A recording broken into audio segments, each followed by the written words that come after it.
வணக்கம். டான் தமிழொலியின் காலை நேர பிரதான செய்தி அறிக்கை. செய்திகளுக்காக இணைந்திருக்கும் நான் கிருஷ்ணாயினி ஒரு திருராசு. முதலில் உள்நாட்டுச் செய்திகள்.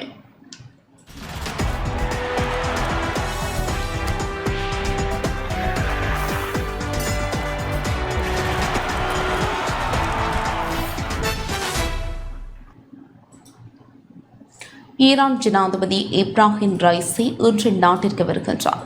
உமாவுயா பல்நோக்கு அபிவிருத்தி திட்டத்தை மக்கள் பாவனைக்கு கையளிக்கும் நிகழ்வில் பங்கேற்பதற்காக ஈரான் ஜனாதிபதி இப்ராஹிம் ரைசி இன்று நாட்டிற்கு வருகின்றார்.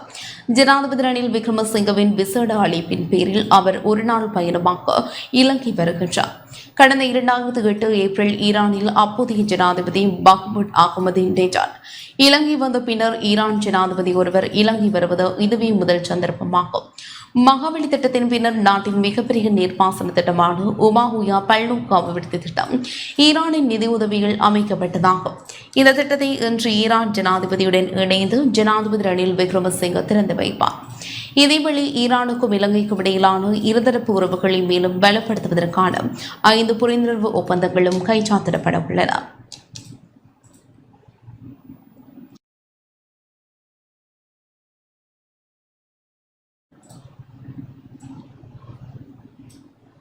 நாட்டின் சில பகுதிகளில் இன்று விசேட போக்குவரத்து திட்டம் அமுல்படுத்தப்பட்டுள்ளது.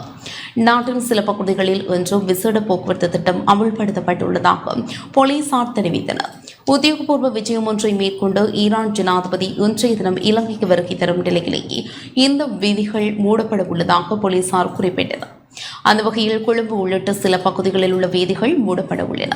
கொழும்பு கண்டநாயக்க அதிவேக வீதி இன்று பிற்பகல் 2 மணி முதல் 3 மணி வரைக்கும், இரவு 9:30 மணி முதல் 10:30 மணி வரைக்கும் மூடப்பட உள்ளது. அதுடன் பத்தல, தனமல்வில, வெள்ளவாய மற்றும் உமாஹுயா வீதிகள் இன்று பிற்பகல் 9:45 முதல் 11 மணி வரை மூடப்படுகின்றன.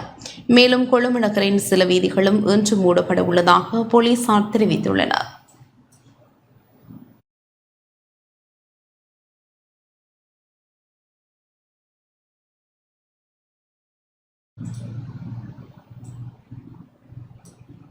பெருந்தோட்ட தொழிலாளர்களின் சம்பள கோரிக்கை தொடர்பில் முடிவு எடுப்பதற்காக சம்பள நிர்ணய சபை இன்று கூடவுள்ளது. நாள் சம்பளமாக ₹1,700 வழங்கப்பட வேண்டும் என்ற மலையக பெருந்தோட்ட தொழிலாளர்களின் கோரிக்கை தொடர்பில் முடிவெடுப்பதற்காக சம்பள நிர்ணய சபை இன்று கூடுகின்றது. பெருந்தோட்ட தொழிலாளர்களுக்கு அடிப்படை நாள் சம்பளமாக ₹2,700 வழங்கப்பட வேண்டும் என்ற கோரிக்கை வலியுறுத்தப்படுகின்றது. கடந்த 10ஆம் தேதி சம்பள நிர்ணய சபை கூடிய போதும் முதலாளிமார் சம்மேளனமும் தோட்ட சேவையாளர் சங்கமும் அதில் பங்கேற்கவில்லை. இந்த நிலையிலேயே 14 நாட்கள் அவகாசம் வழங்கப்பட்டு சம்பள நிர்ணய சபை இன்று கூடுகின்றது.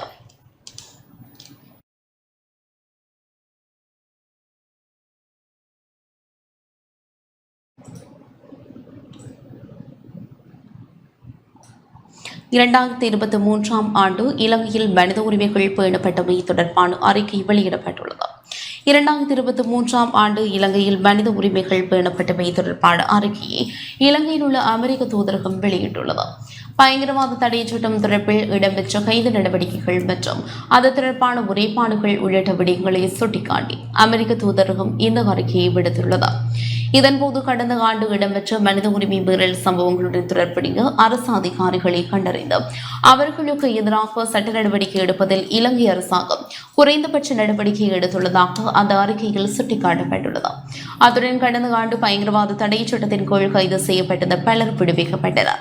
அதேவேளை மாற்றுப்பாலினத்தவர்களின் மனித உரிமையை மதிப்பது தொடர்பாக இலங்கை போலீசார் புதிய வழிகாட்டுதல்களை வெளியிட்டனர் என அறிக்கையில் தெரிவிக்கப்பட்டுள்ளது.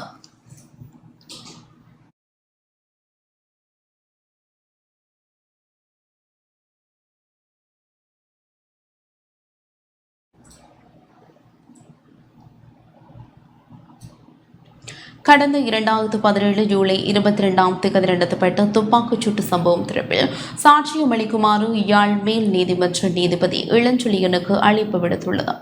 கடந்த 2017 ஜூலை 22ஆம் தேதி நடத்தப்பட்ட துப்பாக்கிச் சூட்டில் நீதிபதி இளஞ்செழியனின் மெய் பாதுகாவலர் உயிரிழந்தார். இந்த சம்பவம் தொடர்பில் இன்று நடக்கும் வழக்கில் சாட்சியம் அளிக்குமாறு மேல் நீதிமன்றம் நீதிபதி யாழ் மேல் நீதிமன்ற நீதிபதி இளஞ்செழியனுக்கு அழைப்பு விடுத்துள்ளது. கடந்த 2017 ஜூலை 22ஆம் தேதி அப்போதைய யாழ்ப்பாண மேல் நீதிமன்ற நீதிபதி மாணிக்க வாசகர் இளஞ்செழியன் தான் வழக்கமாக பயன்படுத்தும் நல்லூர் ஆடிய பின்வீதி வழியாக காரில் சென்றார்.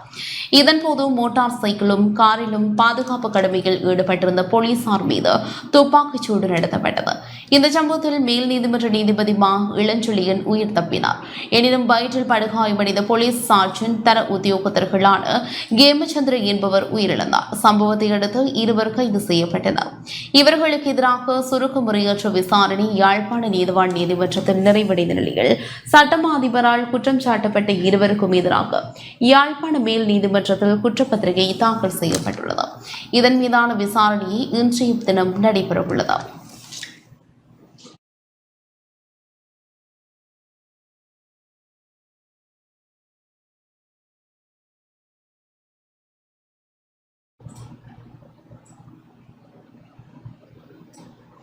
நாடாளுமன்றம் இன்று முதல் எதிர்வரும் 26ஆம் தேதி வரை கூடவுள்ளது. நாடாளுமன்றம் இன்று முதல் எதிர்வரும் 26ஆம் தேதி வரை கூடவுள்ளதுடன் 3 நாட்களும் உயிர்த்த ஞாயிறு தற்கொலை குண்டு தாக்குதல் தொடர்பான சபை ஒத்திவைப்பு வேளை விவாதம் நடைபெறவுள்ளது. எதிர்க்கட்சியினால் கொண்டுவரப்படும் பிரேரணைக்கு அமைய உயிர்த்த ஞாயிறு தாக்குதல் தொடர்பான சபை ஒத்திவைப்பு விவாதத்தை 3 நாட்கள் நடத்துவதற்கு நாடாளுமன்ற அலுவல்கள் பற்றிய குழுவில் தீர்மானிக்கப்பட்டதாக நாடாளுமன்ற பதில் செயலாளர் நாயகம் ஜமீந்த குலரட்ன தெரிவித்தார். இதற்கமைய இன்று காலை 9:30 மணி முதல் காலை 10:30 மணி வரை குற்றவியல் நடவடிக்கை முறை சட்டக்கோவை திருத்தச் சட்டம் மூலம் 2வது மதிப்பீடு டஞ்ச் வகைகள் அபின் மற்றும் அபேகர ஆவணங்கள் பற்றிய கட்டளை சட்டத்தின் கீழான ஒழுங்கு விதி என்பன விவாதத்திற்கு எடுத்துக் கொள்ளப்பட உள்ளன. அதனைத் தொடர்ந்து உயிர்த்த ஞாயிறு தாக்குதல் தொடர்பில் எதிர்க்கட்சியினால் கொண்டுவரப்படும் சபை ஒத்திவைப்பு பிரேரணை மீதான விவாதம் நடத்தப்பட உள்ளது. இதேவேளை நாளைய தினம் காலை 9:30 மணி முதல் காலை 10:30 மணி வரையான காலப்பகுதிகள் மோட்டார் வாகன சட்டத்தின் கீழான 2 ஒழுங்கு விதிகள், மதுவெறி சட்டத்தின் கீழ் வெளியிடப்பட்ட அறிவித்தல், குடிவருவோர் குடியகழ்வோர் சட்டத்தின் கீழ் வெளியிடப்பட்ட ஒழுங்கு விதி என்பன விவாதிக்கப்பட உள்ளன. அதனைத் தொடர்ந்து மாலை 5:30 மணி வரை உயிர்த்த ஞாயிறு தாக்குதல் குறித்த சபை ஒத்திவைப்பு பிரேரணை மீதான 2வது நாள் விவாதம் நடைபெறும். மேலும் நாளை மறுதினம் காலை 9:30 மணி முதல் மாலை 5:30 மணி வரை உயிர்த்த ஞாயிறு தாக்குதல் குறித்த சபை ஒத்திவைப்பு விவாதத்தின் 3வது நாள் விவாதத்தை நடத்தப்பட உள்ளது.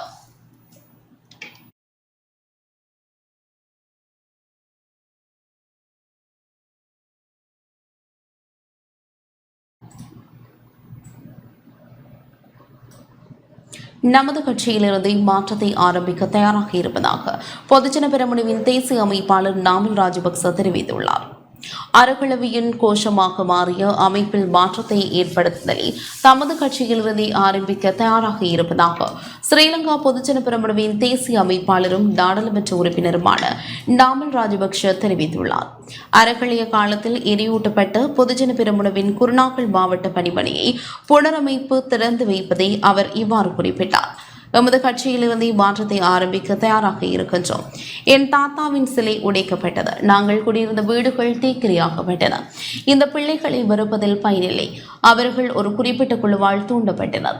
குழந்தைகள் பொதுவாக கொஞ்சம் குழம்புகின்றார்கள், குறும்புக்காரர்களாக இருக்கின்றனர். அதனை புரிந்து கொள்ள நான் தந்தையாக வேண்டியிருக்கின்றன.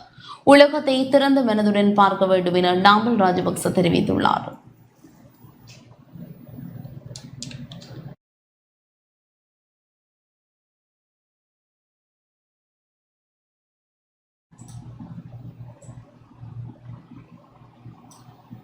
இன்று முதல் பாடசாலைகளில் கல்வி நடவடிக்கை ஆரம்பிக்கப்பட்டுள்ளது. புத்தாண்டு விடுமுறை நிறைவடைந்து இன்று முதல் பாடசாலைகளில் கல்வி நடவடிக்கை ஆரம்பிக்கப்பட்டுள்ளது. இதேவேளை இந்த வருடத்தின் பாடசாலை 1ஆம் தவணையில் 2ஆம் கட்டம் இன்று ஆரம்பமாகி எதிர்வரும் மே மாதம் 3ஆம் தேதி வரை இடம்பெறவுள்ளது.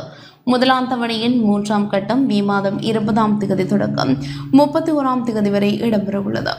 அதோடு கல்வி பொதுத்தராதர சாதாரணதர பரீட்சை மே மாதம் 6 முதல் 15ஆம் தேதி வரை இடம்பெறவுள்ளதாக பரீட்சைகள் திணைக்களம் தெரிவித்துள்ளது.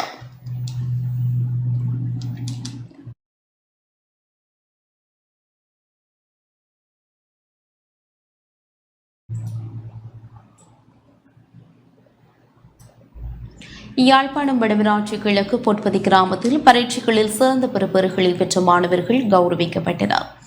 யாழ்ப்பாணம் வடமராட்சி கிழக்கு பொற்பதி மக்கள் நலன்புரி சங்கத்தால் பொற்பதி கிராமத்தில் தரம் 5 புலமை பரிசில் பரீட்சையில் வெட்டுப்புள்ளிக்கு மேல் பெற்ற மாணவர் ஒருவரும் கல்வி பொது தராதர சாதாரண தரத்தில் சித்தி எய்திய மாணவர்களும் கௌரவிக்கப்பட்டனர். பொற்பதி மக்கள் நலன்புரி சங்க தலைவர் சீனா ஸ்ரீகலாவதன் தலைமையில் நிகழ்வு இடம்பெற்றது. மங்கள விளக்கேற்றப்பட்டு இறைவணக்கம், வரவேற்பு உரை, தலைமை உரை என்பன இடம்பெற்றதை தொடர்ந்து பரீட்சையில் சித்தியடைந்த மாணவர்கள் கௌரவிக்கப்பட்டனர். தொடர்ந்தும் இவர்களுக்கு கற்பித்த ஆசிரியர்களும் கௌரவிக்கப்பட்டனர். இந்த நிகழ்வில் பருத்தித்துறை பிரதேச சபை முன்னாள் உறுப்பினர் ஆவண்ணா சுரேஷ்குமார், பொற்பதி கிராம அலுவலர் தனுஷியா பிரதீபன், கிராம மக்கள் என பலரும் கலந்து கொண்டனர்.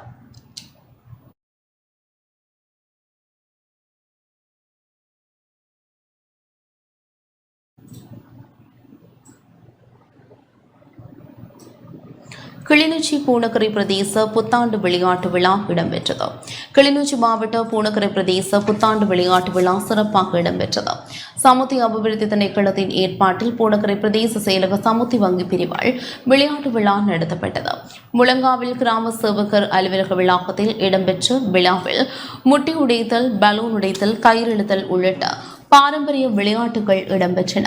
இந்த நிகழ்வில் உத்தியோகத்தர்கள், பிரதேச மக்கள் பங்கேற்றனர்.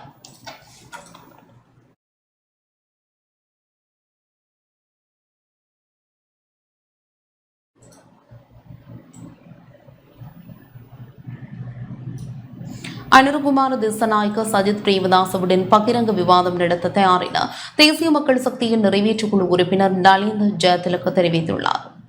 ஐக்கிய மக்கள் சக்தியின் தலைவர் சஜித் பிரேமதாசவுடன் தேசிய மக்கள் சக்தியின் தலைவர் அன்றுகுமார திசநாயக்க பகிரங்க விவாதத்தில் ஈடுபட தயாரென தேசிய மக்கள் சக்தியின் நிறைவேற்றுக்குழு உறுப்பினர் நலிந்த ஜெயதிலக ஐக்கிய மக்கள் சக்திக்கு அறிவித்துள்ளார். ஐக்கிய மக்கள் சக்தியின் பொதுச் செயலாளர் ரஞ்சித் மத்தும பண்டாரவுக்கு கடிதம் அனுப்பி வைக்கப்பட்டுள்ளது. தேசிய மக்கள் சக்தியின் தலைவர் அன்றுகுமார் திசாநாயக்கவுக்கும் ஐக்கிய மக்கள் சக்தியின் தலைவர் சஜித் பிரேமதாசவுக்கும் இடையிலான உத்தேச பகிரங்க விவாதத்திற்கு இதுவரை திகதி தீர்மானிக்கப்படாமல் இருப்பதால் மக்கள் மத்தியில் இந்த விடயம் குறித்து தவறானதொரு நிலைப்பாடு தோற்றம் பெறும் சாத்தியம் காணப்படுகின்றது. அதற்கமைய நாம் ஆரம்பத்தில் பரிந்துரைக்கப்பட்டதற்கு அமைவாக நாடு எதிர்கொண்டுள்ள நெருக்கடியான காரணிகள் மற்றும் அவற்றிற்கான தீர்வு தொடர்பான விவாதம் இந்த ஆண்டு இடம்பெறவுள்ள ஜனாதிபதி தேர்தலில் வேட்பாளராக போட்டியிடவுள்ள ஐக்கிய மக்கள் சக்தியினதும் தேசிய மக்கள் சக்தியினதும் வேட்பாளர்களுக்கு இடையில் இடம்பெற வேண்டும். ஆகவே எமது கட்சியின் சார்பில் அன்றுகுமார திசாநாயக்க விவாதத்தில் பங்கேற்பார். அதனால் எதிர்வரும் மே மாதம் 7, 9, 13 மற்றும் 14 ஆகிய திகதிகளில் ஒரு தினத்தில் பகிரங்க விவாதத்தை நடத்த தயாராக உள்ளோம். இந்த விடயம் தொடர்பில் உங்கள் கட்சியின் வசதிக்கு ஏற்ப திகதியை தெரிவு செய்து கொள்ளலாம். அத்துடன் விவாதத்திற்கான நேரம், திகதி, இடம் மற்றும் ஒளிபரப்பு செய்யப்படும் ஊடகம் தொடர்பில் பேச்சுவார்த்தையில் ஈடுபடலாம். இதேபோல் ஐக்கிய மக்கள் சக்தி என்ற அடிப்படையில் இணக்கப்பாடு இல்லாயின் அதனை அறிவிக்குமாறும் கேட்டுக் கொள்கின்றோம் என தேசிய மக்கள் சக்தியின் நிறைவேற்றுக்குழு உறுப்பினர் நலிந்த ஜெயதிலக கடிதத்தில் குறிப்பிட்டுள்ளார்.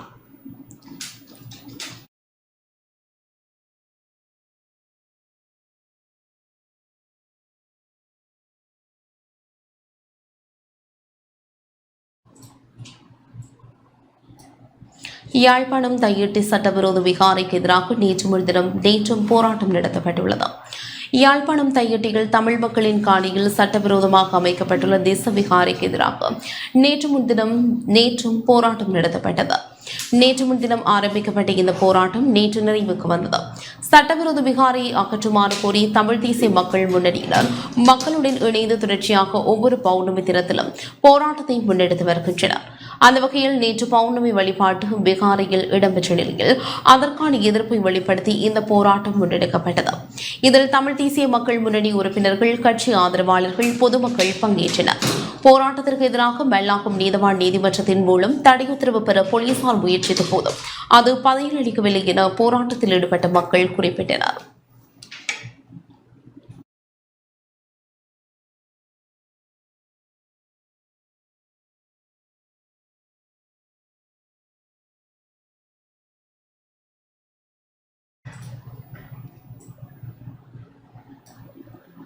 போதையூசி செலுத்தப்பட்டு பெண் ஒருவர் பாலியல் வன்புணர்வுக்கு உட்படுத்தப்பட்ட சம்பவம் யாழ்ப்பாணத்தில் பதிவாகியுள்ளது. போதையூசி செலுத்தப்பட்டு பெண் ஒருவர் பாலியல் வன்புணர்வுக்கு உட்படுத்தப்பட்ட சம்பவம் தொடர்பில் யாழ்ப்பாணம் பருத்தித்துறை போலீசார் விசாரணைகளை முன்னெடுத்துள்ளனர். யாழ்ப்பாணம் நகர் பகுதியில் அண்டிக கிராமத்தை சேர்ந்த 34 வயதான பெண் ஒருவரின் பெற்றோர் உயிரிழந்ததை அடுத்து குறித்த பெண்ணும் அவரது மூத்த சகோதரியும் பருத்தித்துறை பகுதியில் உள்ள ஆதரவற்றோர் பாதுகாப்பு இல்லத்தில் தங்கியிருந்தனர். இந்த நிலையில் கடந்த டிசம்பர் மாதம் பெண்ணின் மூத்த சகோதரி உயிரிழந்த நிலையில் இவரது சகோதரன் குறித்த பெண்ணை தனது இல்லத்திற்கு அழைத்து சென்றார். சகோதரனின் இல்லத்தில் தங்கியிருந்த வேளை கடந்த ஜனவரி மாதம் சகோதரன் வீட்டில் ஆட்களற்ற வேளை உள்நுழைந்த கும்பல் ஒன்று போதைப் பொருளை வழங்கி அதனை பலாத்காரமாக நுகரச் செய்து அடித்து துன்புறுத்தி வன்புணர்வுக்கு உட்படுத்தியுள்ளனர். தொடர்ந்தும் வந்த நாட்களிலும் இவ்வாறான சம்பவங்கள் இடம்பெற்று வந்துள்ளன. இருப்பினும் நேற்று பருத்தித்துறை பகுதியில் உள்ள தனது உறவினர் வீட்டில் குறித்த பெண் தங்கி நின்ற வேளை அங்கும் சென்ற குறித்த கும்பல் பெண்ணுக்கு போதை ஊசி செலுத்தி தாக்கி வன்புணர்வுக்கு உட்படுத்தியுள்ளனர். இதனால் காயமடைந்த பெண் பருத்தித்துறை ஆதார வைத்தியசாலையில் அனுமதிக்கப்பட்ட நிலையில் போலீசாருக்கு தகவல் வழங்கியுள்ளார். ஜனவரி மாதம் முதல் பல்வேறு தடவைகள் 10 பேரை உள்ளடக்கிய கும்பல் போதைப் பொருளை கட்டாயப்படுத்தி நுகர வைத்து உயிரச்சுறுத்தல் விடுத்து தன்னை வன்புணர்வுக்கு உட்படுத்தி வந்தனர் என பாதிக்கப்பட்ட பெண் குறிப்பிட்டதை அடுத்து பருத்தித்துறை போலீசார் மேலதிக விசாரணைகளை முன்னெடுத்து வருகின்றனர்.